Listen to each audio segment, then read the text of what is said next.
everyone to our second Polyphony Zoom meeting for the fall of 2022 on this day of September 22nd. The title of our session today is Healthy Churches and Clergy Relationships, and our special guest speaker presenter today is Dr. Matt Cook. Matt serves as the director of the Center for Healthy Churches, and he joined the center after serving local congregations for 30 years, with 20 years as senior pastor in churches in Texas, Arkansas, and North Carolina. Matt is a sought-after preacher, teacher, and workshop leader across the country and in various denominational settings. In addition to his work at the center, he has served as interim pastor in multiple congregations across the country.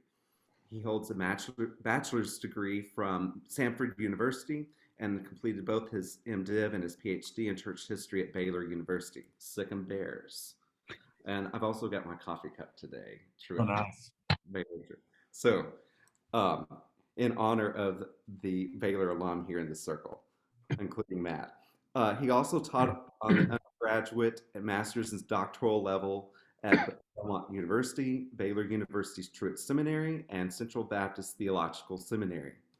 When it comes to helping congregations, Matt combines research and scholarly insight with an emphasis on strategic focus and missional awareness.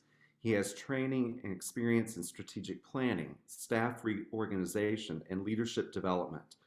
Matt also has significant experience assisting congregations in the midst of pastoral transitions. And finally, I will just add that it should be noted that Matt understands our tribe as music ministers, as pastoral church musicians, more than you may realize. He comes with a keen awareness of what we do in our roles and a great empathy for us in fulfilling our callings. So I want to, and I'll let Matt expound on that some more in sharing his background with us. And how it relates to music ministry in particular. And I'm going to pass the microphone on to Matt now, so to speak. Thanks, Kyle, and thanks for the invitation. Very much appreciate it. Kyle's right. I do come with a kind of a deep appreciation for church music and those who focus on worship as the primary aspect of their kind of ministerial vocation. My very first role in seminary was as a minister of music, an interim minister of music. So when I graduated from Samford University in 1993, Truett wasn't open yet. I went to Southwestern Seminary. I was there the year they fired the president, so it was kind of a tumultuous year. But that entire year, I drove up from Fort Worth, Texas, up to Duncan, Oklahoma, to serve as the minister of music at Highland Baptist Church in Duncan, Oklahoma. And even before that, I am very musical myself. Grew up in churches in Oklahoma and Nashville, Tennessee in particular, that really invested deeply in worship and music. I was a choir geek growing up, big time in a band geek too, for that matter. Was in the living Christmas tree every year that I was a teenager in the youth group, played handbells as a teenager, was in the youth choir and youth ensemble, and then in choir, in college, I actually directed 100-voice choir. That was part of what enabled me to serve as a minister of music. Had great tutelage from wonderful ministers of music, and so was grateful for that. And that music background, playing piano, playing French horn, all of that really has shaped how I pastored as well. So I carried those lessons and that richness into the way that I went about doing what I do, and carry that now into the way that I work with churches at the Center for Healthy Churches. So we do a lot of different things. I wear a lot of different hats in terms of the kind of work that I do at the center. I've been with the center now for 3 years. I do the biggest work that we do at the center and that I do is helping churches in the midst of pastoral transitions. So we walk alongside congregations kind of in that important hinge moment in which churches often kind of circle back and ask some clarity and identity questions. And then we help churches look for pastors. We also help churches look for other staff positions, including ministers of music as well. I've talked to a few of you trying to gather names. I've talked to a few of you about whether you'd be interested in some of the churches I was trying to help serve. So it's good to be on with you. I see lots of familiar names and friends on here. I see Larry Dickens on here. I'm trying to pull back out to the gallery. I see Tim Lyles on here. Tim, it's good to see you here, and our suffering in the Texas heat together. So, you know, if Kyle, if you're going to brag about fall temps, Tim and I are going to be a little bit frustrated about that probably. And then Dick Wilson, you are a glutton for punishment, Dick, for you to be on this webinar when you typically are hanging around in the CHC webinar.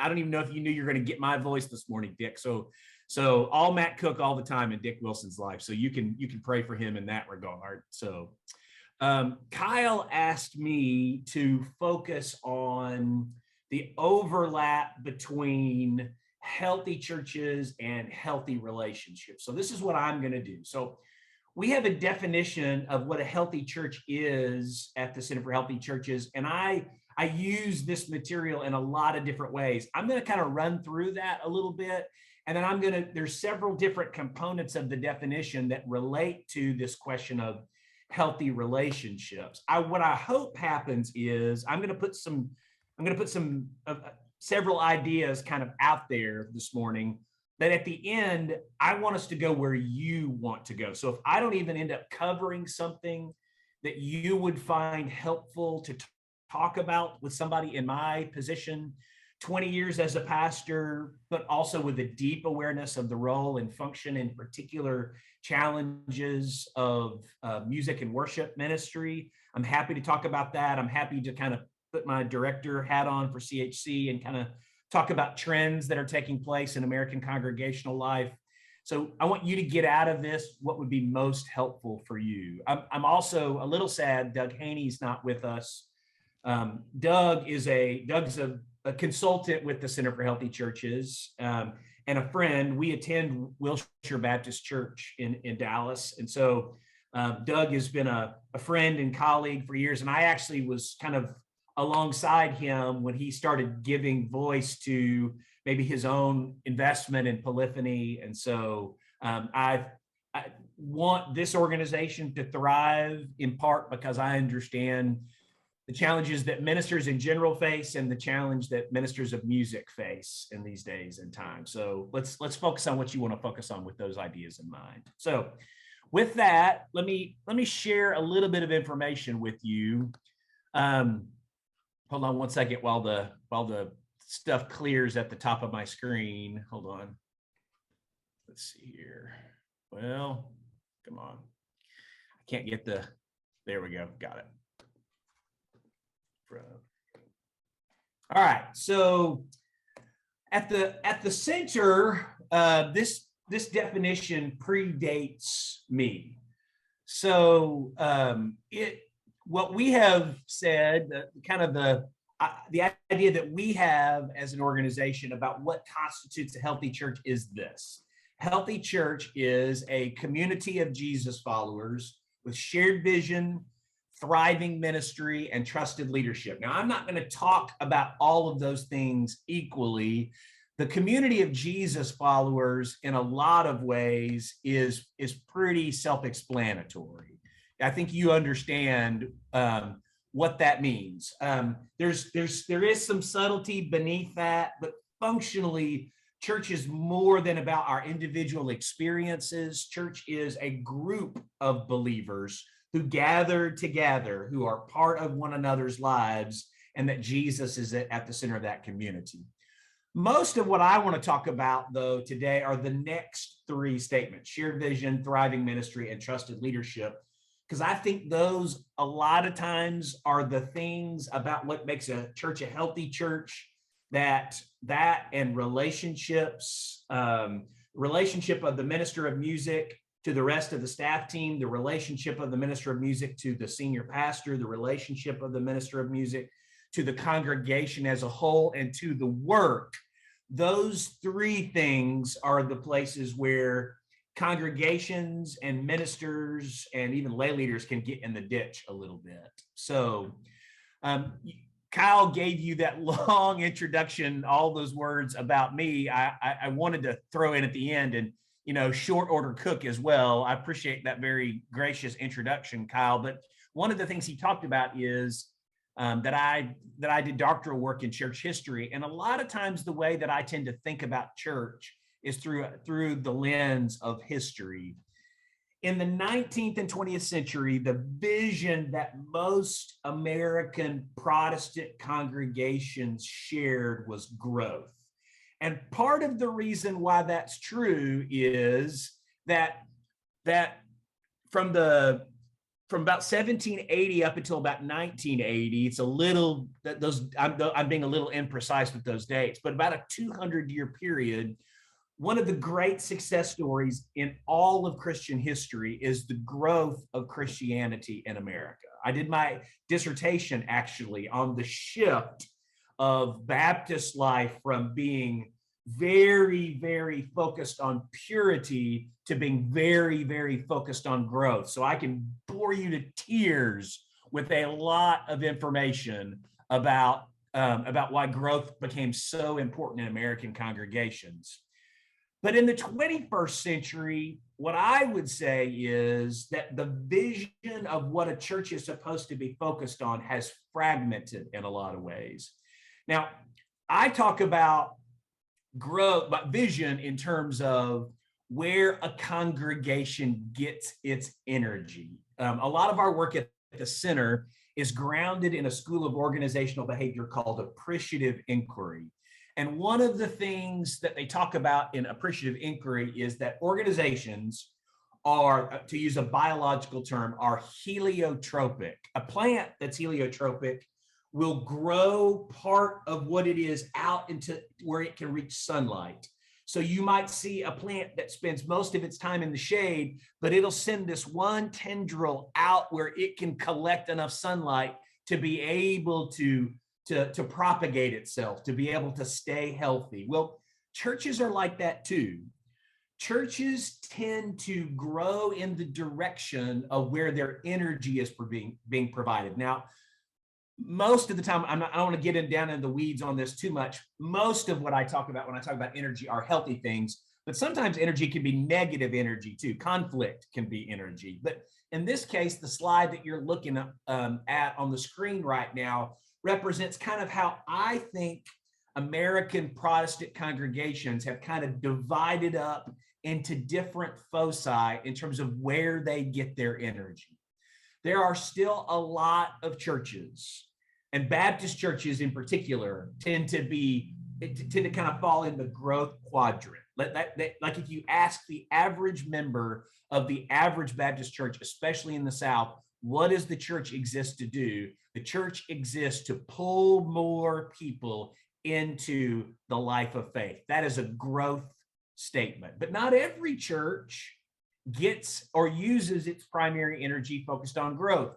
There are other churches that kind of in the opposite direction in some ways get a lot of energy out of their own internal identity in some ways, about kind of mining what really is important to them. So like theologic worship is a big aspect of identity. So if your church gets a tremendous amount of energy out of being together on Sunday morning and about the expressions of art and beauty and passion that happen on Sunday morning, but oftentimes they express themselves in a lot of different ways outside of Sunday morning as well. I talked about the fact that I was part of a living Christmas tree every year as a teenager. I grew up in a church in Nashville, Tennessee, that worship was what created energy for our congregation, even more than growth created energy for our congregation. So I say that that's an expression in some ways of identity. That overlaps in some ways also with creativity. A lot of times new churches, church plants are in this quadrant where they're trying to do something new. They're trying to try something. They're trying to innovate. So a church that is constantly kind of living out on the edge and trying new things, that's a creativity church in a lot of ways. And then down at the bottom, you see service. A lot of churches in the 21st century, a lot of Baptist churches in the 21st century have shifted from growth being the primary way that they get and use their energy into serving their communities. So they've taken the energy that went into like evangelism and missions in the 20th century version of it, and they've turned it into how do we serve our community? How do we serve the poor? How do we educate children who are struggling with literacy issues? I mean, a myriad of different things. So the older a church is, especially in places where there's still a lot of energy in the institutional church, a lot of times I'll find that serving the surrounding community is a way that churches get energy. Now, here's why all that matters, especially as it relates to relationships. A lot of the work that we do at the Center for Healthy Churches revolves around helping churches gain clarity about who they are, about what their values are, about what's most important to them. And a lot of the conflict that I see in the church and even in staff teams relates to the question of, are we all in alignment with one another? Are we all pulling in the same direction? Are we all using our own individual energy to kind of help the church accomplish what is most important to the church? I'm not going to name the state, I'm not going to name the church. I'm working with a church right now where conflict presented as a staff team dynamic issue, and that part of the conflict was between a relatively new pastor and a minister of music that had been on the scene for a really long time, and that church had been doing worship with depth and with excellence for a really long time. A new pastor came in and had not a radically different vision, but a slightly different vision. And it became an argument about how are the resources of the church going to be utilized to accomplish its mission. And because the pastor and the minister of music were struggling to communicate and get on the same page with one another, that conflict slowly began to work its way out into the congregation in some ways. So that kind of thing is the thing we find ourselves doing a lot at the Center for Healthy Churches, helping churches that don't have clarity gain clarity, helping churches that are in conflict because they don't have clarity resolve their conflict and move forward. And that can have a huge impact on the ability of a congregation and on our own individual sense of calling as ministers. My hunch is every single person on this call has experienced at some level a version of what I'm talking about right now. So that's one of the things that I want to kind of to put out there for us maybe to circle back to in a little bit is about where does your church gain energy and what are you doing with that energy? And how do the relationships within your congregation and your relationship to your own work relate to this particular question? We might come back to that.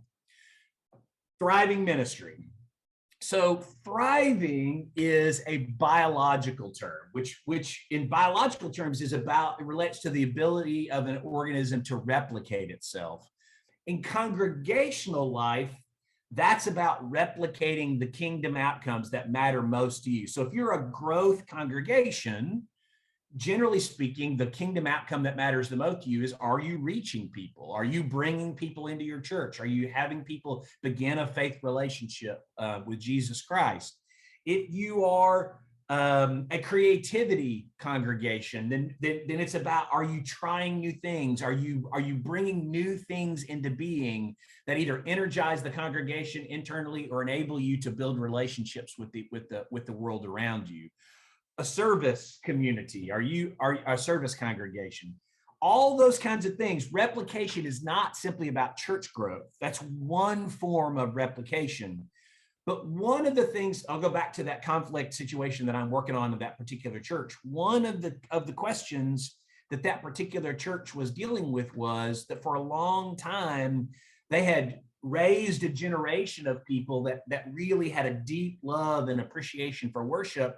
But over the past few years, that passion had waned a little bit. And people weren't as invested in it as they used to be. And so one of the questions we had to ask is, does that congregation need to do more work, more creativity to kind of re-engage the congregation and what has been life-giving? Or had the identity of the congregation started to shift in some ways? And so whatever you're trying to accomplish, are you replicating within people individually or within the world around you what you're trying to accomplish? So that's what thriving is. And then trusted leadership, and this is, I'm going to do some consultant speak here. There's a lot of depth beneath these four statements, but I'm not going to spend a lot of time on them unless you ask me to go back to them at some point.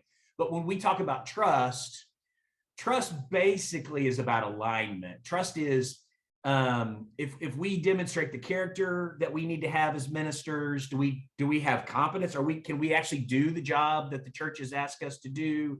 Even if we can do the job, are we doing the job? That's focus. Are we putting our energy into what is needed? And alignment with the values of the congregation. You can have, just like in marriage, you can have somebody that, I used to counsel couples all the time around love languages. And what I would say to them was, listen, it's all fine and good for you to be putting a lot of effort into demonstrating love in this particular way. But if you're not doing it in a way that your spouse receives it, it's kind of beside the point. The same thing is true for us in congregational life. We can be working enormously hard, putting our energy into things that matter a lot to us as ministers. But if they aren't in alignment with the values of the congregation, then all that work can be for naught a little bit. So we have to make certain that there's alignment between what matters to them is what matters to us. So, and I share all of that.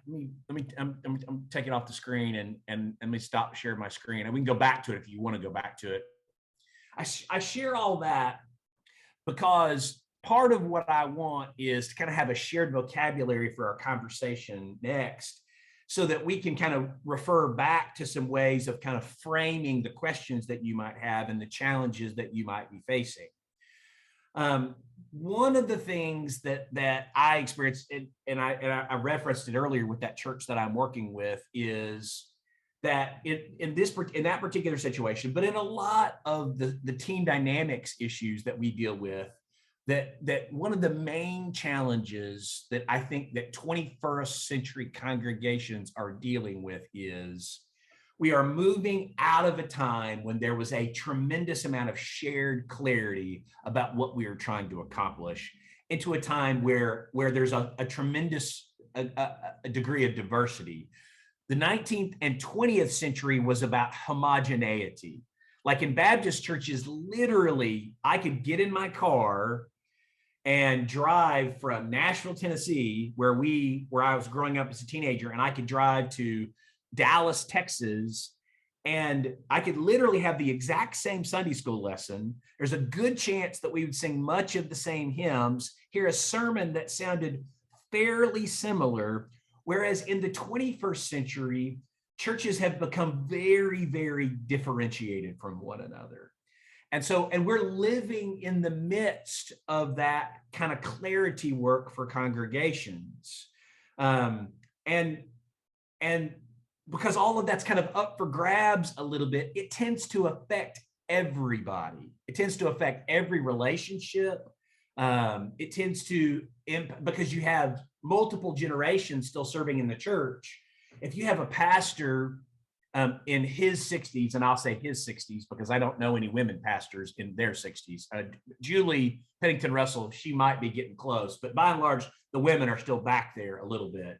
You can have a pastor in his 60s who remembers back into the 20th century and has one way of doing things, working alongside a minister in his 20s or her 20s or her 30s or his 30s, with radically different notions of what a church ought to be focused on, even though theologically you might be somewhat similar and kind of come from the same kind of branch on the Christian tree in some ways.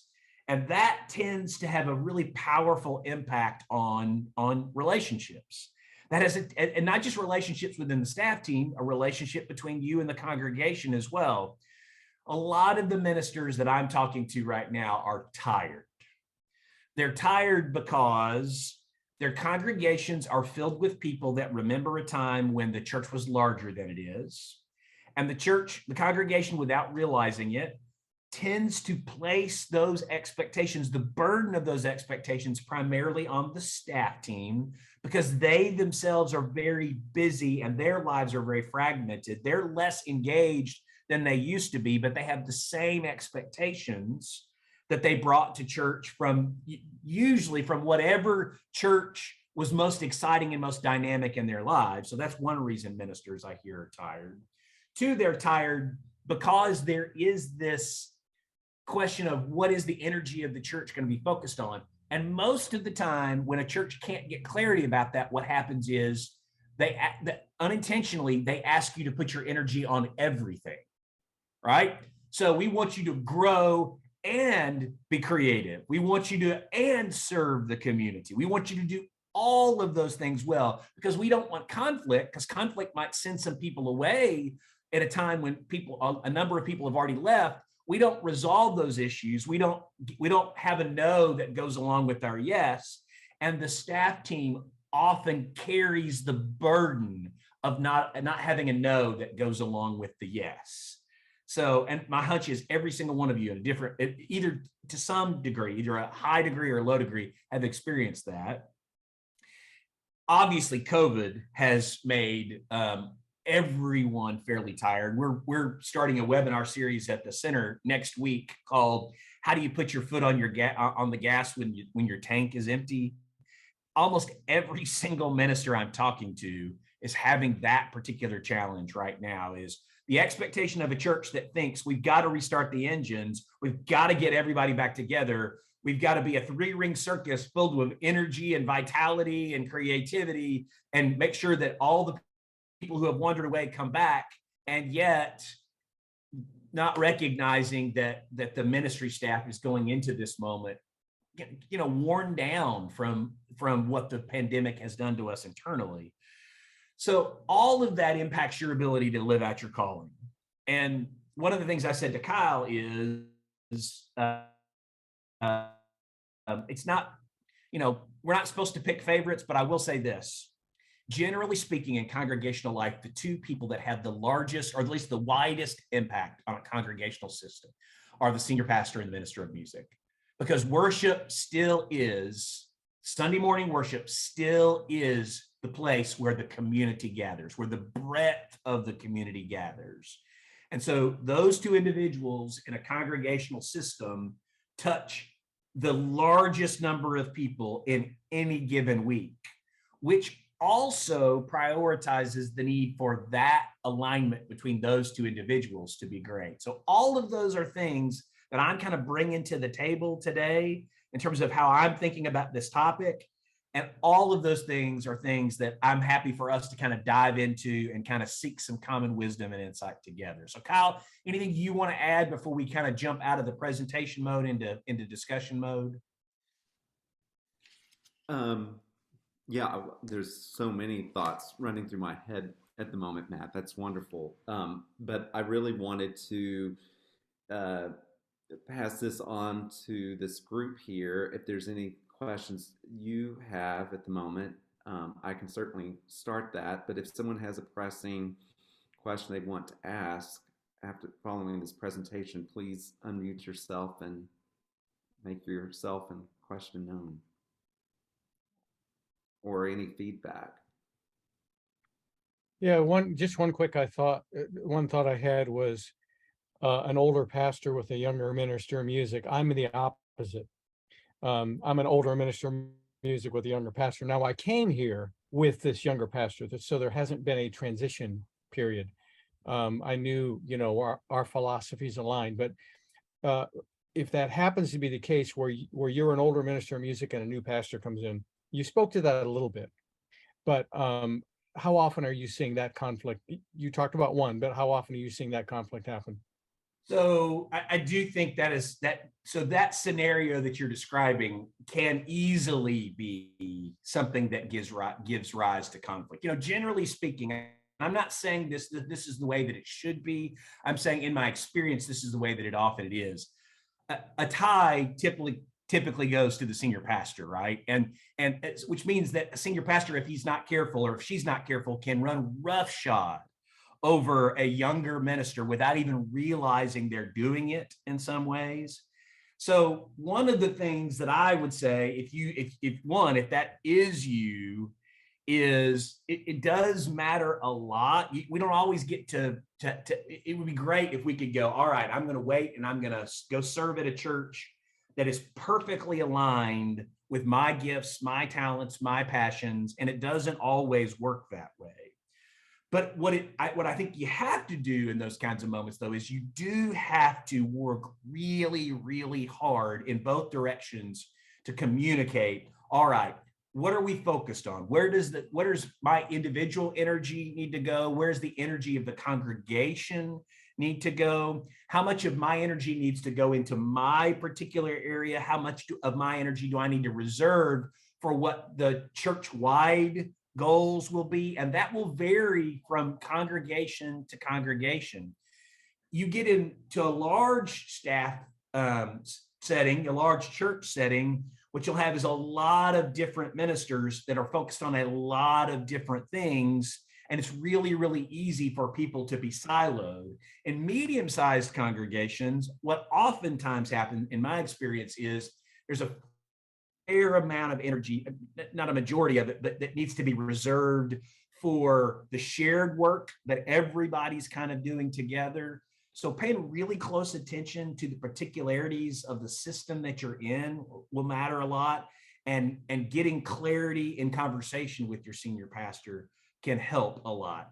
I would also say, I mean, in these ways, I didn't bring it with me, but a book that I often recommend to ministers that are kind of starting out in a new environment is a book called Conversations That Matter. It's a conflict resolution book in a lot of ways. It's a way that you can enter into what can be difficult conversations in ways that's straightforward and that that isn't likely to produce conflict. So what I'll do after the thing is over with today is I'll find it on Amazon and I'll push it out to Kyle, and he can push it out to everybody via email. So what I would say, if you're a young minister and you're in that, don't just let the stress of what you're dealing with kind of build up.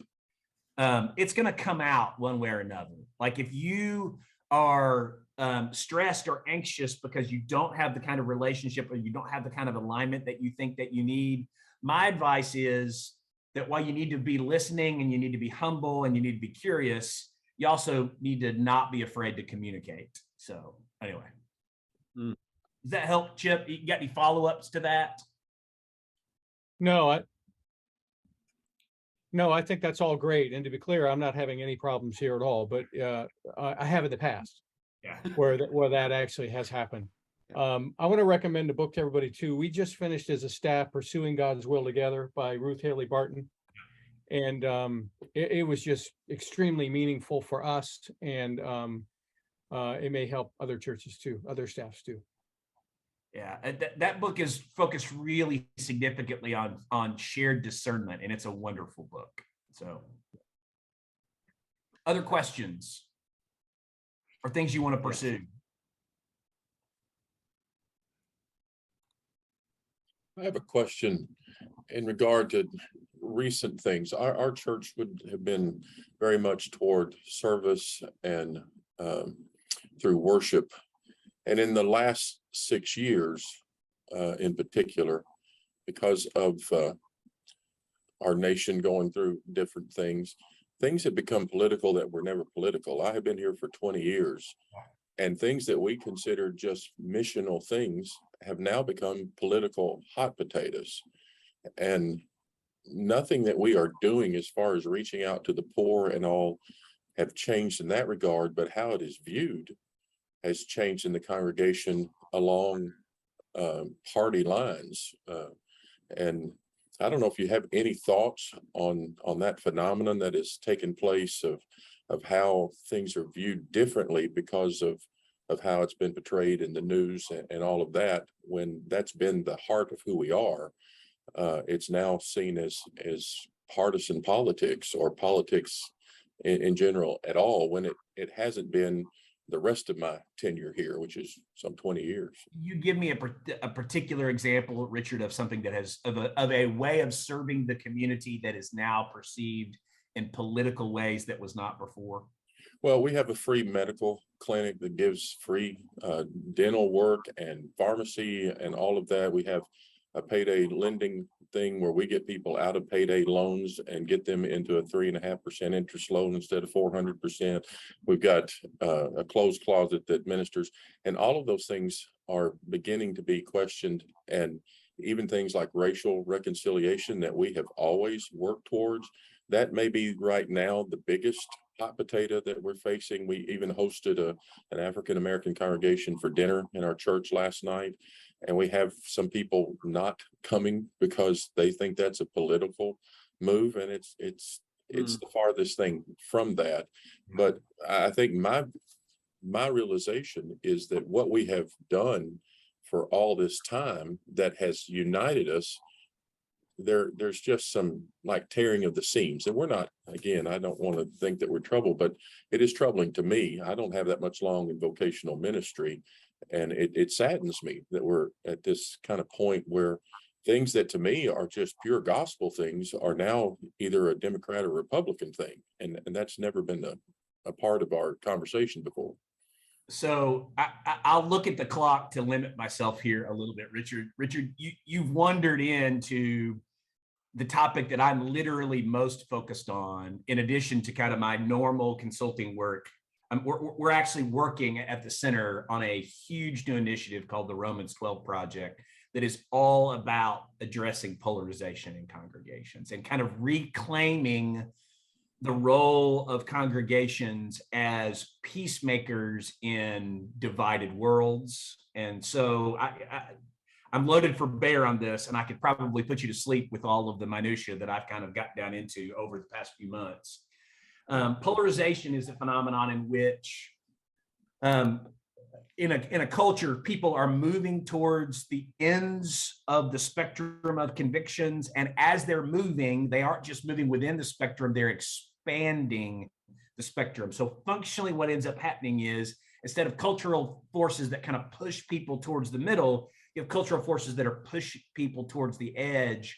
And increasingly, what that means is issues are not seen as the challenges that need to be dealt with, but people who disagree as the problem. So poverty is not the problem, abortion's not the problem, liberals are the problem, conservatives are the problem. And that's the unhealthy aspect of that kind of differentiation that congregations are dealing with.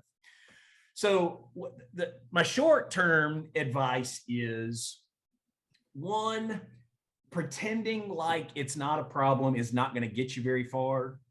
So there's the two temptations in moments like this are fight and flight. That's what happens when we deal with the kinds of tensions that are rising to the surface.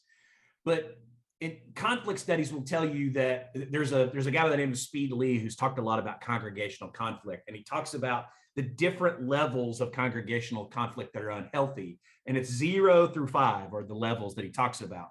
The unhealthy levels, however, are not just at the top of the sphere, they're also at the bottom. So 0 is an unhealthy level of disagreement in a church, every bit as much as 5 is an unhealthy.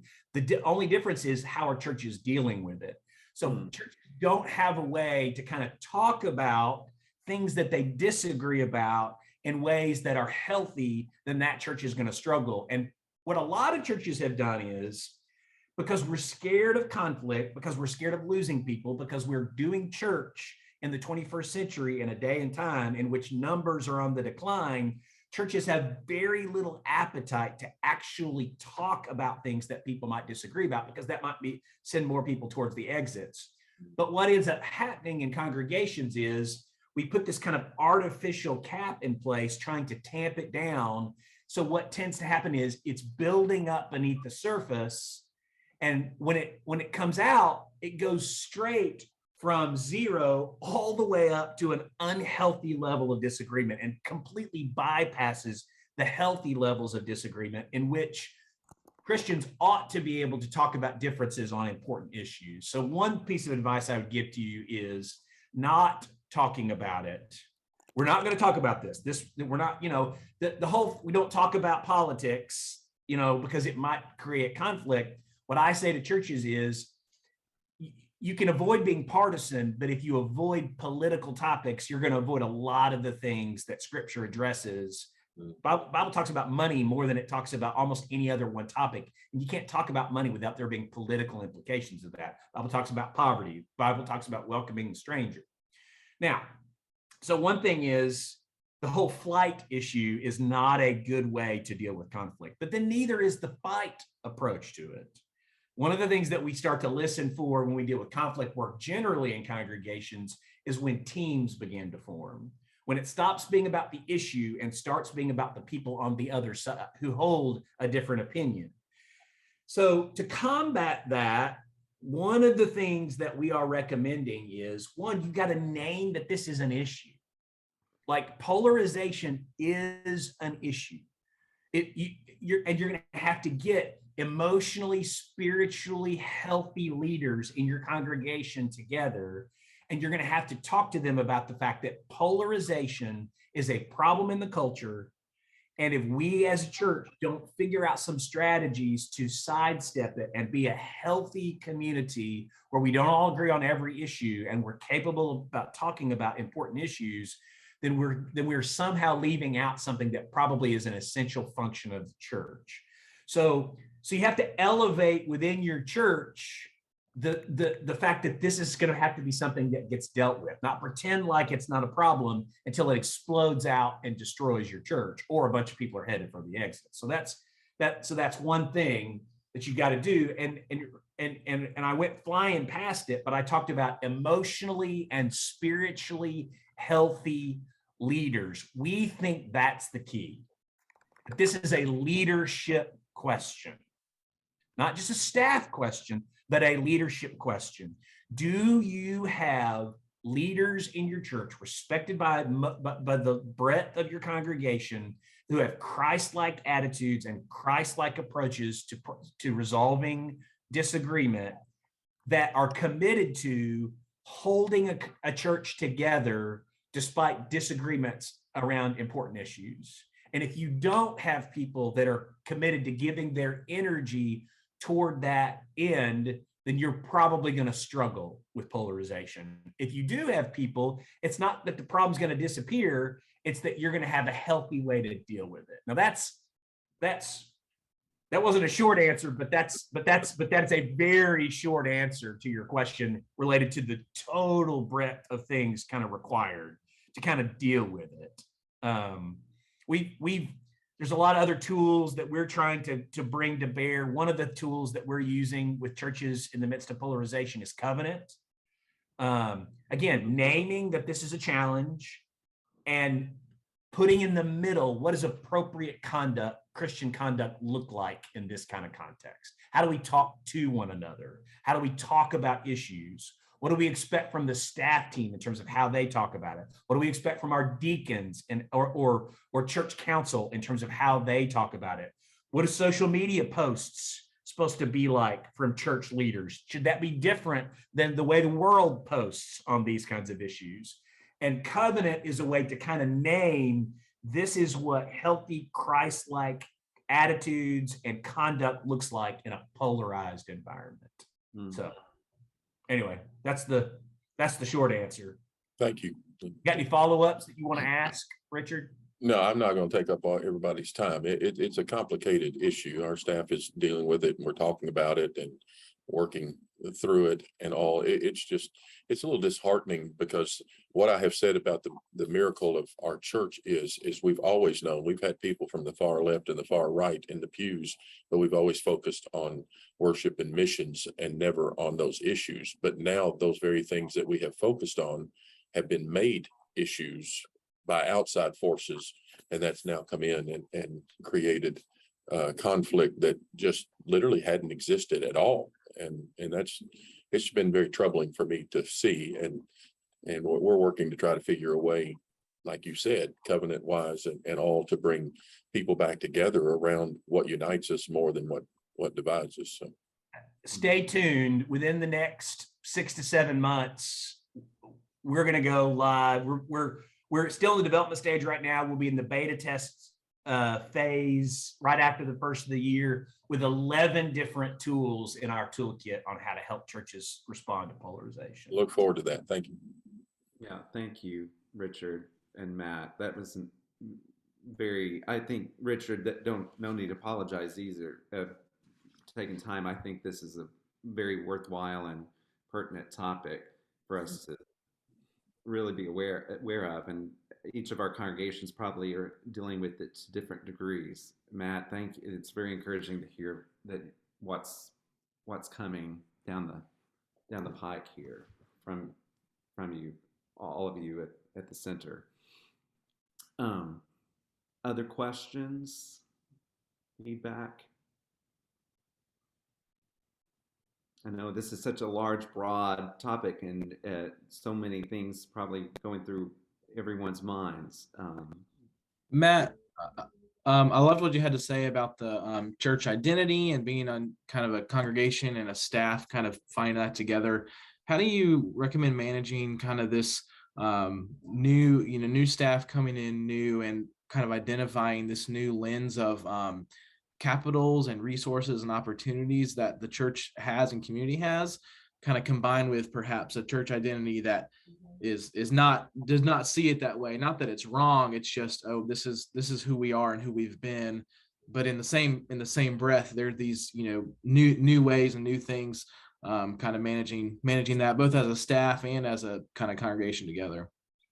So you've heard me use the word energy a lot, and part of that is because it tends to be kind of consultant speak, and sometimes I can overuse it a little bit, but the way that I think it applies to your particular question is this. So churches can look back to moments, and the stories they tell generally are an expression of what has given them energy in the past.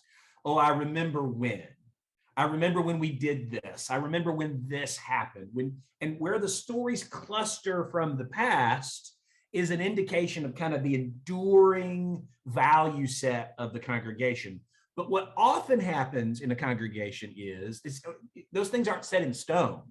Like what was giving energy to a congregation in the 20th century might not be what's giving energy to it in the 21st century. So part of what you have to learn to do is not only pay attention to the stories that have been told for decades, but also to the news stories that are being told, and figure out how much they are starting to kind of work their way out across the life of the congregation. So oftentimes what you'll start to have happen is you'll have a group of newcomers or younger people in the life of the church, or maybe you'll have an existing group that just kind of finds something that fits them really well that's new to the church. And one of the things that kind of we had to constantly kind of evaluate in the last two churches that I pastored in particular is, when did something that started at the edge, is it making its way towards the center of the life of the church? And I think that's an art, Tyler, not a science.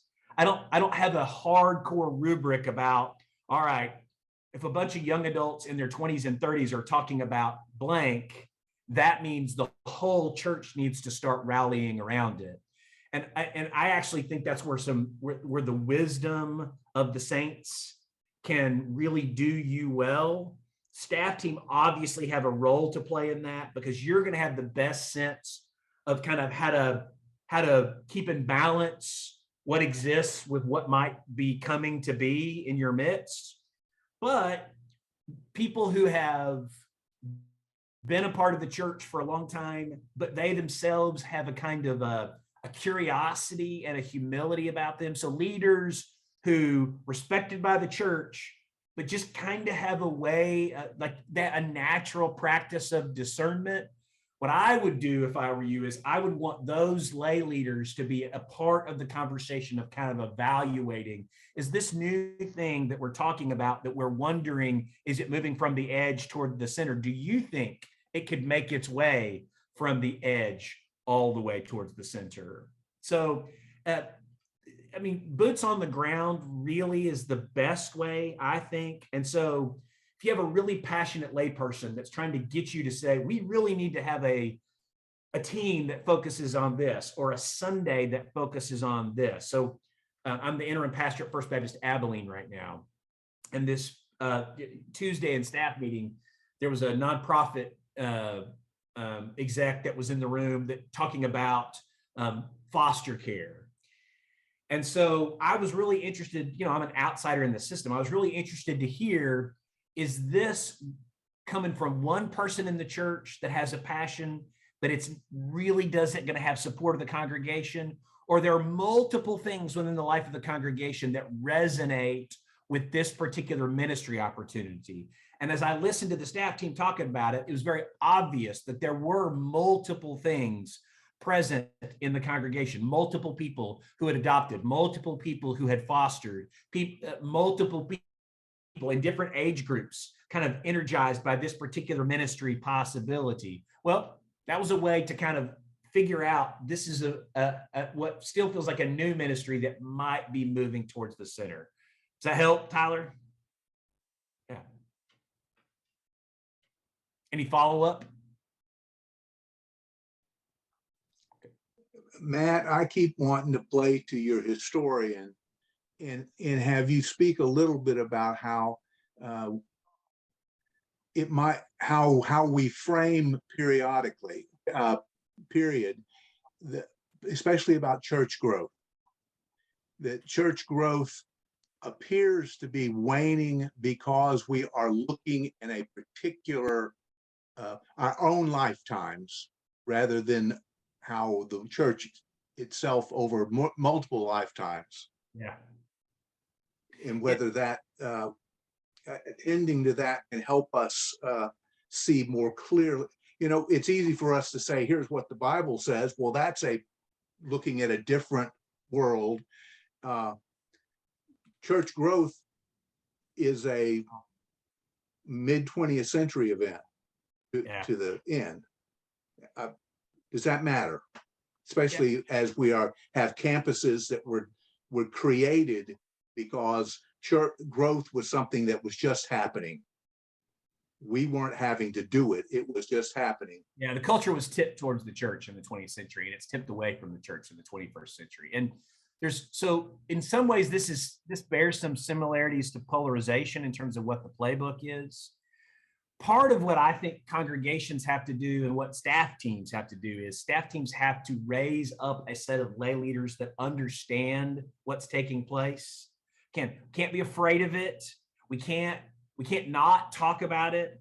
9 out of 10 churches in the United States are smaller than they were a generation ago. 9 out of 10. That doesn't mean that 9 out of 10 churches are failures. It means 9 out of 10 churches. If you're in the same boat as you're a church and you're in the same boat with 8 other churches, and there's only one church that's different than you, that tells you something that you ought to pay attention to. Now, it's not fate. It doesn't mean that churches can't grow. And I would say there is a difference between growth being your highest goal and being a church that pays attention to some kind of basic foundational practices like hospitality, like sharing your faith with people, like do you do a good job of telling your story out into the community? You can have some things that are just kind of good organizational practices without making growth the kind of the constituent element of your identity as a congregation, especially in a day and time where that's very, very challenging. But having a set of lay leaders who understand that and understand that you're going to have to recalibrate how the church goes about doing what it does in the 21st century in ways that is different than the 20th century, I think is really crucial. Because otherwise, the kind of latent anxiety in the system is really easy to kind of come up and just swallow the staff team whole. Because we tend to be the people that are the ones that are the given that responsibility of that reversal, whether that reversal is going to be significantly possible or not in the 21st century. So and the other thing, though, that I think can help with that, and that's part of why I put that information out there, is I do think it is possible for a church to say, all right, if our church isn't energized. So I was pastor of First Baptist Wilmington, North Carolina, and associate pastor and I led a semester-long class on sharing your faith, and 11 people signed up for it. And then in a church council meeting later that fall, we were talking about growth. And I said in that church council meeting, I said, listen, I would love for us to reach more people in our community. But it is obvious to me that the energy of First Baptist Wilmington is not primarily expressed in evangelism. And I can't make that be true for you. If it was, when we offer an opportunity for people to grow, you would think more people would show up for that. On the other hand, we didn't have any problems at all getting people to sign up for our tutoring ministry at the elementary school right next to one of our campuses. We had lots of people. We had like 80 or 90 people sign up for that. And it was going to be a far more demanding undertaking than this weekly class on Wednesday nights on faith sharing. So part of moving out of an era in which church growth is the focus of the church, I don't think can be, well, we're just not going to do this. Instead, it becomes, all right, if that's not where the energy of the church is, then where is the energy of the church? What is the kingdom outcome that our church is focused on and we all celebrate and we are all energized by? I find that lay leaders will take that journey with you. Whereas if you just say, we're going to stop counting who's in the building on Sunday morning because we don't want to make an idol out of growth or an idol out of numbers, okay, that's fine. But what are you replacing it with? Like, we count what matters to us. So what matters to us? Then let's count it, whatever that is. For us at First Baptist Wilmington, we started talking about, let's count literacy rates for third graders at Alderman Elementary School, because we have this program that is focused on making a transformational difference on the lives of the poor in our community. And we think literacy is a way to do that. So we started putting the test scores back in circulation into our congregation as a way of saying, are we doing what we said we're going to do? So.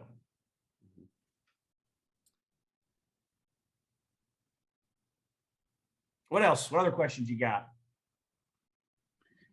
Matt, I was going to say, the only caveat that I was thinking of at that last one is as far as church growth, that I would also say that's for America, because when you look at Asia and all of my friends that are currently working in China or Hong Kong, their growth is exponential. I mean, the sense of, I think it's like 110 million growth from 2015 to the expected 2020. You know where the church is growing fastest in the world today, everybody? Two places that Americans perceive as godless: Iran and China. Two places in the world where the church was probably growing the fastest right now. So if we're gonna, yes, you're 100% right, Ryan. And I led a demon course at Central Seminary where we were having a lot of conversation among the American students. It was about half Americans and half Burmese refugees, and we were all focused on the decline narrative among the American students. And one of the Burmese students said, listen, I feel for you and I understand what's going on, but that story is not our story, right? We have a different challenge that we're facing. So I do think it's healthy for the American church to hear that the church, not just the American church, but the church, there's dynamic things going on.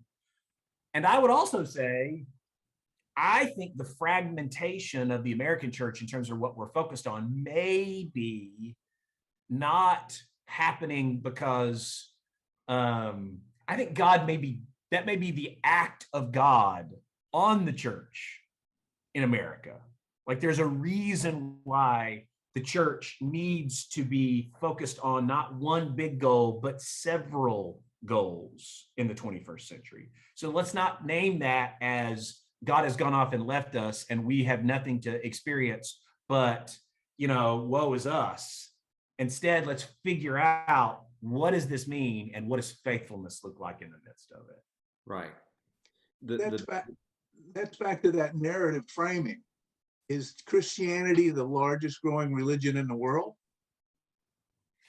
It's probably pretty close between Islam and Christianity at the moment. I haven't Yeah. circled And, back. and you know, my point, Matt, is that that frames it again. Yeah. If you look at particular spaces, they may well be growing. Yeah. And that's a good thing to remind those of us whose space isn't growing that that's not the only expression of Christianity in the world That's or right. church in the world. And our And European colleagues, musicians of all sorts would be inclined to see that the performance of something, the practice of something, is a repetition in a certain ways, but it's creative in how it's done. It's not necessarily always something new. It may be a work that is performed in its current space, given the, again, the current situation. But musicians understand that the creativity is not always in creating something that hasn't been done. Although, of course, when you do it in the moment, it's when it's being done. yeah, That's our good. European colleagues, we talk about our Chinese, the Asian and African colleagues and how they hear our stories. Our European colleagues would have a very different response, I expect. They would say, we kill to have what you have. We kill to have the resources that you still have at your disposal. We kill to have the numbers that you have in your congregations on Sunday. What are you talking about? So relative understanding things in relative term, I think matters a little bit. I will say for church musicians, one of the things that I would a seed I would cast out and see if it grows is I do think that one of the challenges for church music in the 21st century is the the heights of church music, or at least in the tribe of which I was a part, were strongly associated with the institutional metrics of the church. Like the church was triumphant in the 19th and 20th century, and worship at its artistic best in a lot of ways reflected that triumphalism of the church. And I'm not criticizing that. I would celebrate that in my own life in the 80s, experiencing this incredible richness and multifaceted nature of worship. I will say in the 21st century, one of the pivots that I think church musicians are probably going to have to figure out is how to move from the church triumphant to the church intimate. Like, how do we make the experience of worship as much about an authentic sense of community and togetherness and foster relationship as we do about the transcendence and majesty and glory of God? Not that we want to wander away from the fact that God is majestic and glorious, but it's more of an emphasis question. So, and I can't tell you exactly what that's supposed to look like, the creativity that will have to rise to make that true. It's just a hunch that worship in the 21st century is going to have to, its creativity is going to have to go into that mode a little bit. And I think the challenge of that is church music tends to be, you tend to get your training from academia, like formal ways of music education, and formal education is among the slowest institutions to change and shift. And so I think it's going to take some really creative musicianship to maintain theological richness and depth. Like, how do we not be vacuous and empty?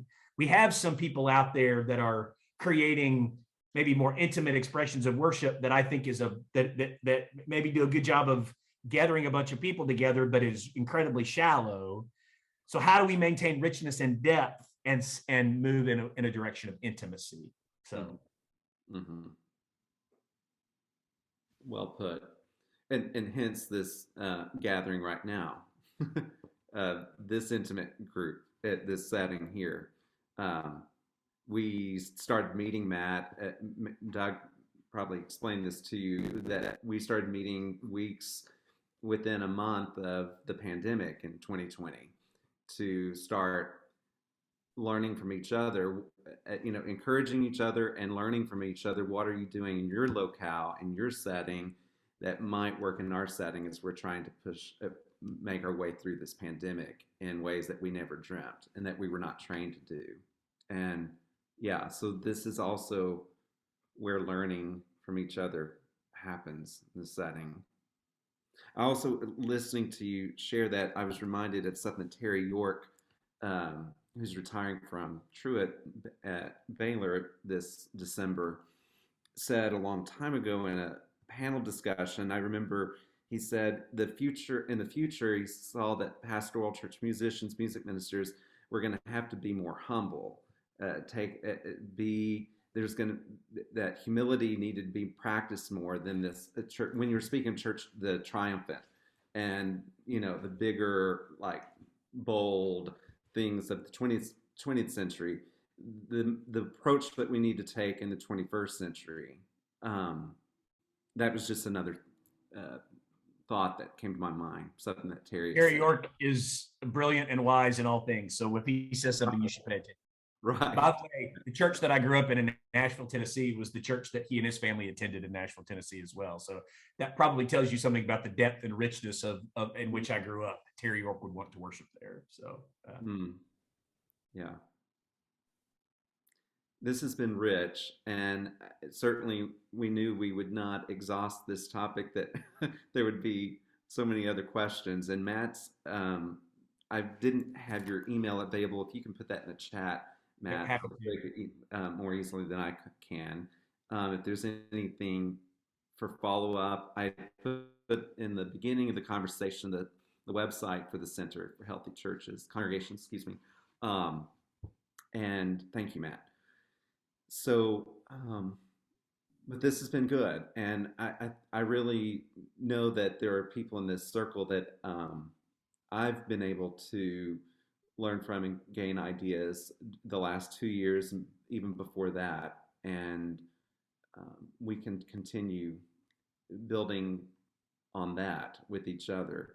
I'm hopeful about the church, but I choose to be optimistic in all things. But I do think, Dick, what you were touching on at this latter part is really important, that we could learn a lot from the church, universal and places. And I think we as artists, as musicians, we have the opportunity to bring into worship songs from around the world, not just, people think, oh, new songs are just coming out of Nashville from some contemporary group or wherever.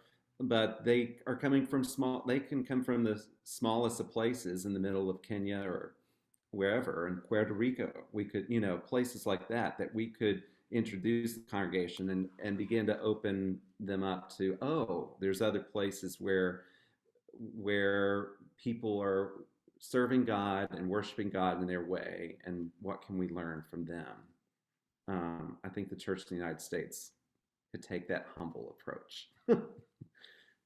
So I do think God is humbling the American church, and I trust that it is not just a finger that God is wagging at us, but an equipping humility that prepares us to be the church that God needs us to be.